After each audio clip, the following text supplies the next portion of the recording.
I'm Marisa Callie. Welcome back to Resilient Events Podcast. I'm so excited today, Jon. We have our first guest, and I am thrilled. I have to say that I want to shout out and thank our guest for reaching out to me. I think it's a testament to one, utilizing online tools to network, but also I think it helps us and helps him market who he does or what he does. So, Jon, I think we should get into what we're going to talk about. I mean, we talked about this in a past episode, a couple episodes ago, how virtual events do not have to suck. And I am on that train as well. So why don't you tell us who is going to be our guest? Right. So we have Harrison Kramer, virtual magician. Super excited. Oh, magic. Yeah. Yes. Welcome. Welcome to the show. Hey, thanks so much for having me. It's really great to be here with you both. Yeah. So Harrison, at this point, you've done thousands of shows for people around the world. Yes. It sort of, I mean, it obviously was very front heavy, you know, everybody was doing it. And I did about 900 shows before December of 2020. Wow. Well, I mean, including December of 2020. But so yeah, I mean, it's like, yeah, it was crazy. So about 2,000, I say. So thousands, but only 2,000. It's still thousands. Go with it. So that's actually more insane though. So you did like 3 a day for? Oh yeah, no, months? It was nuts. I mean, there was, okay, so we'll talk all about this during our time here together. But there was this Facebook group about Zoom magic that's popped up with all the magicians right when virtual started, and so we all kind of had magicians all over the world who were interested in virtual magic and like, oh, can this be done online? Is this something that's useful? Will people enjoy it? Like all these things people had to figure out kind of at the same time. And there was this Facebook group, so you sort of got to see like what other people were doing, and me and maybe I would say maybe 100 other magicians in the world did many shows, like hundreds of shows. And then I was probably doing more than almost anybody. There's maybe 1 or 2 or 3 other people in the whole world that have sort of done this and been on calls to do this as much as I did. And in December, I think there was one day where I had 11 shows that first. Yeah, it was crazy. You were like delusional by the end. You're like, you're trying to do like a half-an-hour show for Atlassian and you're like, you can't even see the people. Yeah, it was nuts. And I really, that was my first time having to deal with like losing my voice and like not knowing what to do because you have 8 shows the next day. Yeah, it was all a really fast like learning curve because you just like, you didn't have a choice but to like, oh, well, you better figure it out because you have a show in 10 minutes, you know? Yeah. Wow. That's amazing. Marisa, like, I don't think anybody's going to really understand unless we show some like reaction videos of like how good this stuff is. Like, I would never want to show these tricks, but if you're listening to this, if you got to get on and see like the reactions that entire like 100 people Zoom rooms are having at once. This is the most awesome. impressive thing I've seen, Harrison. It's awesome. Oh, thank you so much. Yeah, it's all blood, sweat, and tears, and there was a lot of shows where people didn't have those reactions. So yeah, you know, it's a lot. And what's cool about sort of those videos that you were just showing is like I can, you know, so you see a bunch of people in boxes reacting, but like after all this time, I can feel the people through the screen. So like maybe they're reacting, but I can feel that like, oh, they're reacting because I'm like, and everybody give her a round of applause. And they're moving around, but it's like sort of, I'm like pushing it there because I'm a performer. I have to do the show, make everybody happy, make the client happy. But there are other times, you know, in some of those reactions in there in that video, in fact, probably a lot of them, where it's like a very visceral thing and you feel it and they feel it and you're like, wow, that was nuts. Like we all just felt that at the same time. That's super interesting. And I'm wondering, because you've done that now, if you can read that energy through a screen, is just going back to in-person events now, is it like even more like visceral for you? Like, so yeah, so the reality is I don't do that. I mean, I do in-person events when it makes sense, when they want me and they have the money that I want and like all those things, but I do 95% virtual magic shows now.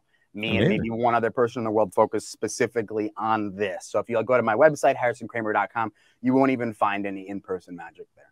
That's awesome. Huh? Wow. Okay. That's awesome. One thing that I did want to just like kind of pull out from that video, we didn't listen to the audio, but it says, you say like you're able to feed the reactions back so that all the guests know that it's not just them having a good time. Everybody else is enjoying that too. Yeah. Mhm. Yeah. So this is a very important thing that I sort of realized at the very beginning of Zoom Magic, and I think everybody realized it, but I have my own sort of very unique philosophy about it. So you guys probably both know what OBS is, right? Yes. OBS, Open Broad. So that it's basically like Photoshop for live video. And at the very beginning of the pandemic, pretty much all the virtual magicians were like OBS. Like I can have my logo in the corner, I can play a video, I can do all these neat magic things. But because I didn't know anything about that, and I was just working with you can't see it because it's cut off, but yeah, I was just working with an open laptop on a table. Yeah. I still to this day, like, I mean, I have OBS open right now and I use it sometimes for presenting and I play with it and it's an amazing tool, there's no doubt, but I was always just inside Zoom. And so the question became, what was different about using OBS than being inside Zoom without any of that stuff? And I found that the people who used OBS, even if they were the best, most entertaining magician in the world, they sort of saw this new medium of virtual magic. Like, here's my stage, and I control everything on the stage, and I bring people to the stage. Whereas when I performed for a very long time, and now it's sort of slightly changed a little bit over a long period of time, but I was always jumping around spotlighting people. Now, we're not on Zoom right now, so I can't really do most of the stuff that I would do. Yeah. But so I would say, now let's see who we should use here. Boom. And I hit Jon with the camera. So now instead of me being on the screen, boom, it's completely Jon. And not just are we going to now use Jon, but everybody knows it's Jon. Jon sees himself on the camera and he goes, oh, it must be me that they're going to use. You catch that reaction. And then everybody's sort of there along for the ride with Jon. Now that's like a very simple example of how, I'm spotlighting someone else and then they know they're being spotlighted.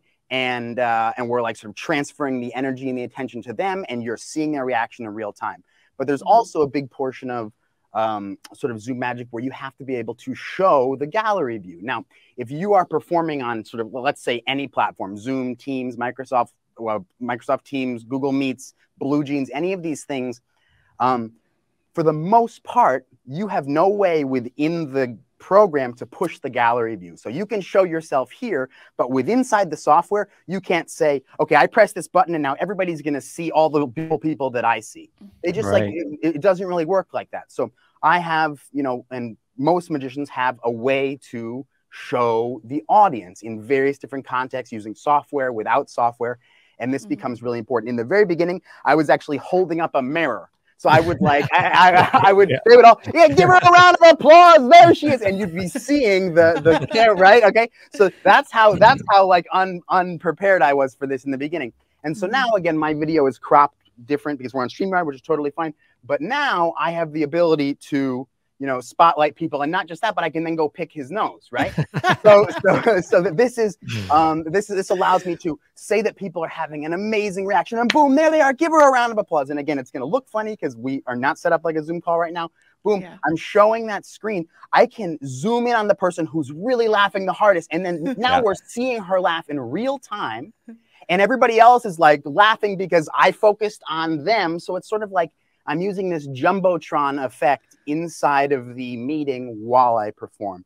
And that's sort of what it's come to now. And it's just a mixture of showing the entire gallery view, showing specific people at specific times as full screen, and then also like doing that sort of gallery surfing thing where I show the gallery and I zoom in on people's faces and then I interact with it using that sort of overlay of the hand.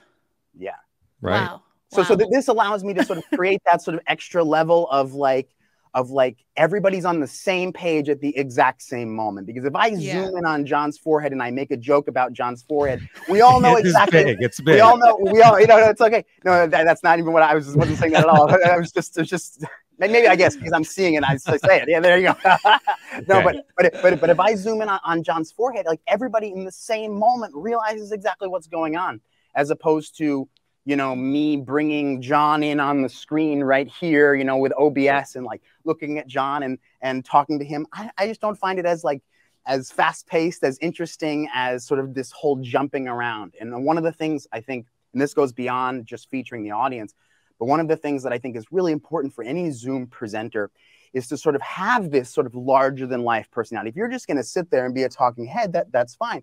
But if you can, you know, show things close to the screen, and your sort of depth of field changes, not that technology is what makes all this work, because it's not, but if you can, you know, move forward and then move away, or do something really funny like this, you know, something like totally different that sort of shows the technology prowess, or just, you know, your entertainment prowess at the same time as performing it, it really helps than just being a talking head. Yeah, right. I'm sold.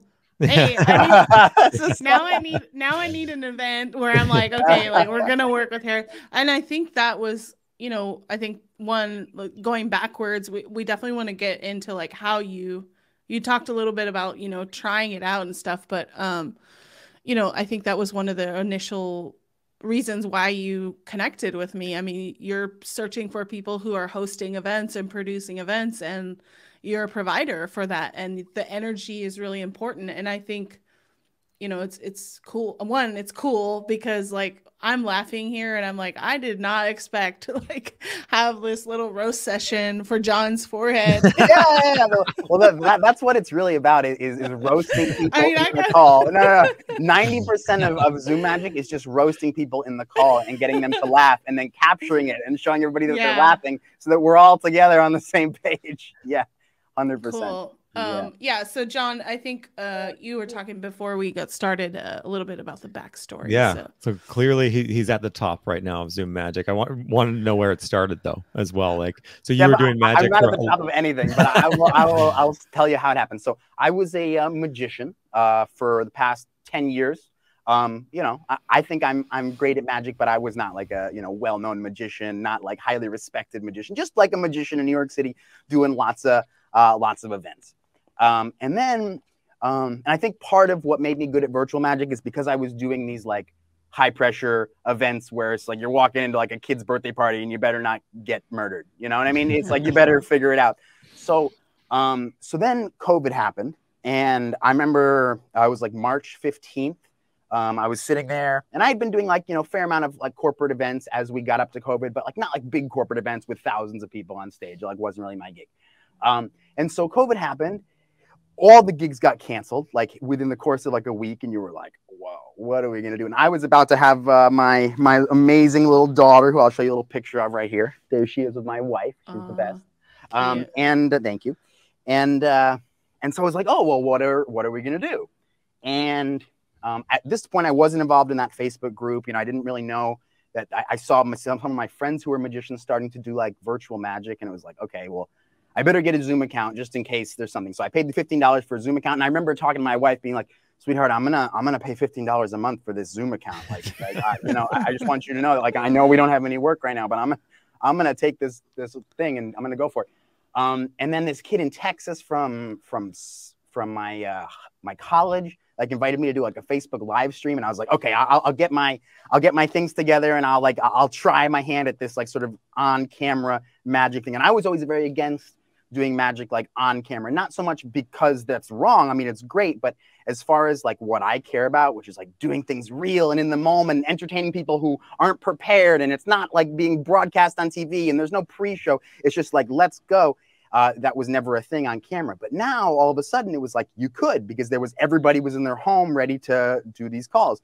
So I did that Facebook thing. It went fine. And then one of my in-person events turned into a virtual event. They were like, hey, we're doing it virtually now. Can you do it? And this was like a family event / like birthday party. It was like in the very early days when they would like have like llamas on the call, and they would like be walking around at the farm. You know what I'm talking about? Yeah. Okay. So it was like one of those. And I remember, I have a picture somewhere. I don't have it now, but it was just me and my laptop. Like now, you know, I'll show you guys what I sort of have going on here. But now it was just me and my laptop. And I remember in the beginning, it was like a little bit rough. And then it was people started laughing. And then because I had been like teaching an after school program for like kids, I already knew how to jump around on Zoom pretty well, because I had to like keep them sort of focused. And then all of a sudden it was just like, wow, this like really works. And, you know, charging like 1/5 of what I had been charging before, even less. And then I made a page about virtual on like maybe April 1st. And it just kind of got picked up by the internet. And at first it was like a small dribble and a small dribble, and then a little bit more of a dribble. And it was like by May, end of May, it was like, whoa, like I think we're making more money than we were before. This is really weird. And then it just, that summer, it just like was like an avalanche. And then by November, like I was trying to like hire people to like help me. I was getting like 400 emails a day. Like I had no idea what to do. I hired my mom to answer my emails, which didn't work out, but it was really stressful because I had never experienced it. I was doing something that I had never really done before. I was trying to figure it out as I went along, but then also I was like attracting like just giant clients that like, you know, I'm charging them like, okay, like $1,200, but really they had like $15,000 in the bank and they were like ready to, you know, I didn't even know anything. Yeah. So I sort of had to figure it out as I went. And then here we are today. So it was like obviously really front heavy with COVID. 2021 was insane too, doing tons of shows. Kind of, you know, has slowed down a lot since then, but also what I do and how I do it and the kind of events that I'm a part of have like totally changed. So it used to be that like all these people were on Zoom and they needed to have someone to entertain people, to keep people like, well, what are we going to do with 1,000 people on Zoom or 200 people or even 10 people? Like it's going to be so boring. We don't know how to do this. So they would bring you into their event. And there's still some of that.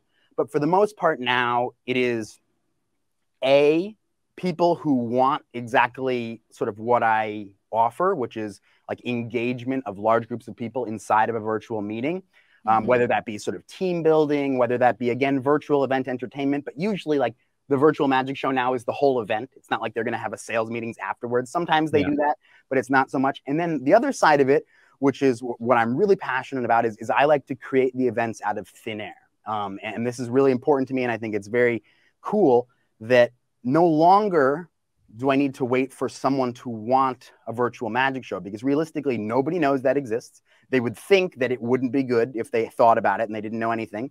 Yeah.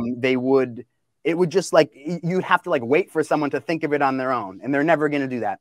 So now my main thing is that I create the shows out of thin air. I go to people and I say, hey, I do this amazing program. It accomplishes such, such, and such. And you have this large group of people. This is an opportunity for you to give them something that costs you one price, and you can invite everybody. You can deliver your message. So it's sort of like a new sort of engagement sales tool. And it has a variety of different use cases, some of which are more successful than others. But I'll give you an example of one that I have been doing. Well, not now, but I was doing it earlier on in about April, May. And that was, there are international schools all over the world who accept students because, you know, they accept students because they're a school. And I reach out to these schools and I say, hey, I do this thing that allows you to get all these people from all these different locations to come together and have experiences together and see each other and hear each other and sort of create this collective memory before they're on campus, right? And so that's like sort of this value proposition to these schools, and they jump for it, which is pretty cool because, again, that's an event that never would have happened. It didn't exist. Love that. Yeah. Sounds like it could also be useful for universities that are trying to attract students. I mean, more dollars in that. I haven't figured out how to get the university people to buy anything yet, but I've tried. I've tried. I'll tell you. I mean, I did a lot of school shows back during the pandemic, but now it's like they have NACA and they have all these different things where they're like already fed in performers of various kinds, and also there's a certain aversion to virtual as well, and you sort of have to make sure that you're applying it in a place where it's like either totally in left field and they're like, well, this seems like an interesting idea, or they need it. And if the people are together in person drinking every day, they're not going to like jump at the idea of a virtual magic show, which doesn't mean that virtual magic shows aren't great. It just means they serve a specific purpose that is not like, oh, let's have the most fun in the whole world. It's more like this allows you to accomplish something that you cannot do any other way. Exactly. Yeah. Still, I think that just like virtual events in general, they haven't really found all their best use cases yet. Right. That's true. I bet a couple years from now, you're going to be even like twice as busy as you are now, at least. Right. Yeah. Well, so that's the idea of creating the events out of thin air, because it's a blue ocean. There's nobody else doing it. Right. Yeah, absolutely. I have a question for you about like, since you are creating stuff out of thin air sometimes, do you feel like Yeah, I mean, like, it is magic. I guess my question really is, have you ever felt challenged to create like, if you know the goals of the event, or like it's a corporate or an audience that you might feel might be a little stuffy, have you ever felt challenged to create an event for them or an experience for them, or is it? Yeah, so stuffiness is like a super familiar thing for me. You know, especially considering like the fact that I'm 90% corporate events, so 90% like team building, virtual events for corporations, and there are certain industries, there are certain types of audiences where it's like you just kind of have to go through the motions, because it's like whatever the setup for the event is, it's like these people are not, like, their priority that day is not to like be invested in a virtual magic show. And you can have a pattern interrupt. You can just be so amazing and do such good magic and be so engaging that it makes people pay attention. But also it's very easy to, like, you know, sort of go over where it's like you're just putting in too much effort and you're just never going to get them. Like, you know, like banking interns on a Thursday. It's like, oh no, this is going to be awful. Like, this is, and you show up and like half of them are like in hotel rooms, and like they're there, and their like manager, like, you know, makes an announcement, and, okay, the virtual magician, and there's sort of like this one thing that I've always said is virtual strips away sort of like the ego from everybody. They just become like heads in boxes, just like people, and like, okay, let's use somebody. But when you have these sort of like close-knit groups, especially like, you know, banking interns, they wanna, it's almost like that sort of like wanna not be impressed of like a 14-year-old with magic. You know, it's like almost like the same thing. It's like, no matter what you're gonna do, they, in their mind, they're like, I can't believe they're trying to entertain us on Zoom right now. This is so silly. You know what I mean? So there's sometimes where you encounter that. And that's part of my job is to be able to make sure that those people still smile and have fun, and it can be as best as it can possibly be. But yes, there's certainly very challenging events, very challenging audiences. But I try and remember that, like, you're probably not going to find something more entertaining than whatever I end up doing. You know what I mean? It's like, you're probably not going to, like, you know, yeah, sure, maybe you don't like me, or like I'm not the vibe for you or for that event, or those people are like trying to like get to the bar, whatever it is. But in general, like, the person before you is obviously going to have a scratchy microphone, and they're not going to be able to share their screen, and they're going to be clunky, and so it's not too hard to top that. But sometimes it just doesn't, you know. And so for your clients, do you give them like recommendations on like what to do, what not to do in order to make it more likely to be a success? Like, yeah. So normally I'll say, if you have like a group that I know is going to be stuffy, I say, let's just go with like a 20-minute show. Cause like, you're not going to bring a stuffy group on just to see the magic show, but you're going to have a stuffy group and want to entertain them. So let's not do the 40-minute show. Let's come in, do 20 minutes, slap some people around, get back to your thing.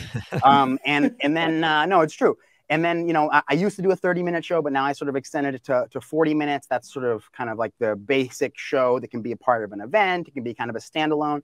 And then I also do a 60-minute program, which is, you know, really customized to the event and to the audience, and making sure that we are accomplishing exactly what we want to do. Normally, I say that if you're going to bring people for just the virtual magic show, which is, again, my favorite thing, because then you're kind of creating it out of thin air, then it should be an hour. But you could also do 40 minutes if you really wanted. And then as far as sort of like just recommendations for making things interesting, I think people is very important. Like, there's all these people with OBS and fancy graphics and stuff like that. And that's like great high production value, maybe if you don't mess it up. But what's really important is people that make the call interesting, people that, you know, have the gift of gab, that can run their mouth without, you know, going down the wrong thing. And then also sort of, again, that varied imagery. You know, you're showing me, and now you're showing John, and now you're showing Marisa, and now you're doing the screen share, or whatever you want to do. That varied imagery is what makes things interesting. Right. Yeah. I'm not doing too many varied images here because we're just talking to you. But no, yeah, it's perfect. It's perfect. No, you guys are amazing. I think this is not a Zoom call. This is a podcast. Yeah, no, it's good. Good suggestions. I think, you know, those things are missed on a lot of people when they think about virtual. They're, you know, not just like a vendor like you, like magician or DJ or whatever. They're not thinking about the experience for someone watching talking heads on a screen, you know, Yeah, like well, you need to make other things happen. You know, even me talking with my hands, like I don't care. A lot of people are like, oh, your hands are moving. I'm like, I don't care. What if the sound's off? People Yeah. look at that and see, oh my God, this looks like a fun event. Yeah. Or yeah, like something. one thing that I think is like an important distinction is like, imagine the people come on the call and there's like music playing and there's like some intro video and it's like that's all well and fine. It's like, wow, good, congratulations for making that. But the people are still sitting there wondering like, oh, should maybe I turn my camera off because, you know, it's like Right. you know, or like they're like looking around at the other people. Whereas what I love to do is when people immediately get let into the meeting, I immediately start talking, all right, we got Jon here, we got Marisa, boom, I'm going to spotlight Jon, ask him how he's doing, spotlight Marisa. Then the people at the meeting are feeling like, oh, there's like something going on. Like maybe I should turn off my camera so I don't get chosen next, you know? But at least it sort of like cuts that tension that sort of feels like, oh, I just joined like a virtual event. What is a virtual event? This feels weird. Like, should I just watch? Should I like go down below my table? I don't know what to do. Yeah. But if you sort of have that talking vibe and you get into conversations with people, then there's something for people to watch and sort of be invested in. Yeah, it sounds like your top tip for virtual engagement, if there was one, is just like getting the audience as involved as possible. Yeah, and that roasting, jumping around, talking to different people. Yeah, absolutely. Roasting is, again, as I said, 90% of virtual magic is roasting the audience. Great. It's half magician, half comedian. Like you have to have that gift like of doing gab. crowd work. Yeah. Well, yeah, it's definitely not magic. Like the magic is just like a tool that we use. Because I'm not like some like savant magician, believe me. The magic is just what we use in order to engage the people in the virtual space. And like, yeah, it can be really strong magic and be amazing, but it's the way that it's presented that makes it interesting, not the actual magic itself. Right. What else have you seen for like other top performers, not other magicians? You don't need to tell me. I can tell you a little bit about any other other magicians too. Yeah, it's any other DJs like or like dancers, any other things that you've seen like kind of hit that level? Is there comedians or yeah, what do you think is good for virtual? So I think improv comedy. So if you have a troupe on your call and they are improv comedians and they are working with the people on the call, that makes it really really incredible. I mean, that's one thing I've seen really work. Like these like whole painting classes on Zoom, not for me. But there's this idea of like having lots of people that can like work together to roast the audience. I've seen it work really well. As far as magic goes, the things that I do are mostly based in interactive magic. So you are physically, you know, interacting with your own cards, your own cell phones on your side of the screen. So this becomes sort of this show where even if it was live stream and there was 10,000 people watching, they could still participate in the magic in that moment. I will go to other magicians for a second because I'll just sort of like pay homage to the people who have done this, you know, at larger scales than me. So probably the most famous virtual magic show was this guy named Dan White. He's like a famous magician here in Manhattan, probably all over the world. But he did this like, you know, really sophisticated, really sort of like high-end virtual magic show where they sent you boxes. I think he even still does it. And I mean, what an amazing thing. He probably took it to like the pinnacle. And then there was this guy in the Czech Republic who did a very similar, extremely sophisticated show. And he took it to a very similar high level. Now, neither of those shows could be thrown into a meeting with a bunch of people who were like, you know, randomly there. I guess the Czech guy show could, but I don't know about Dan White's. Maybe. So it would be sort of different to perform those on a meeting like I'm in, but they did it really well. Also, this guy named Justin Willman, who's another famous magician, he did a really good virtual magic show early on that had like hundreds and hundreds and hundreds of people. It was amazing to see, to log onto his call and see like 600 families there. It was one of the things that sort of pushed me to sort of start doing things like this. It's cut off the video, but I perform for like thousands of people in schools in India. And so like it was the only other time that I've ever seen, you know, that many people on different screens. So those are like the three people that really took it to a very high level. But then there's definitely hundreds of other magicians all over the world who did shows that are very sophisticated and were very good at it. Awesome. Got it. Wow, that's really cool. I love the idea of improv. That's a good one. Yeah, improv is really good for virtual events. So if you go way back in time and look at the top tips for virtual engagement, it was like wear funny hats. Yeah, exactly. It's put an avatar or put a like an emoji on your face, like that's virtual engagement. Yeah, people think that like again, if you like put a logo here, you like play some video that they can interact with, it's like yeah, I guess it's interactive, but really you want to like reach through the screen, like grab people by the heart and like make them laugh. And if you can do that, then it's a pattern interrupt. And I always found that like these very serious, mysterious magicians, it never really worked on Zoom too well. Like maybe Right. there's somebody who was like, oh, that was so great. But for me, not so much. It had for me, in order for it to work well and entertain large audiences, it has to be like boom, boom, boom, upbeat, magic trick, haha, laugh at you. Okay, you know, it has to be like that. And sometimes I feel like I do too much of that, but at the same time, I only know what I know, so I just keep going. Yeah. Awesome.